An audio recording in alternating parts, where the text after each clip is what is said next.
ગરમીનો પ્રકોપ છે। જો કે ગરમીથી રાહત 2 દિવસ બાદ પણ ન મળે તેવી આશંકા હવામાન નિષ્ણાત પરેશ ગોસ્વામીએ વ્યક્ત કરી છે।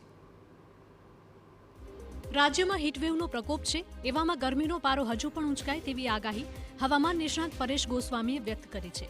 પરેશ ગોસ્વામી પ્રમાણે આગામી સમયમાં ઉત્તર ગુજરાતના કેટલાક સ્થળો અને અમદાવાદ તેમજ સૌરાષ્ટ્ર કચ્છમાં ગરમીનો પારો કાળઝાળ કહેર વર્તાવશે।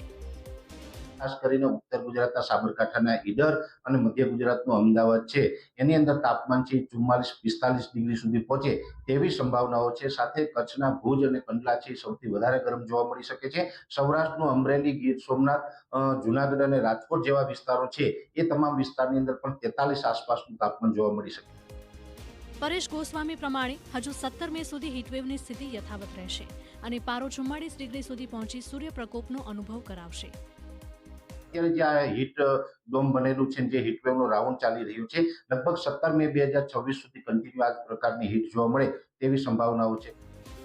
આમ તો હવામાન વિભાગે 14 મે સુધી હીટવેવની આગાહી કરી હતી।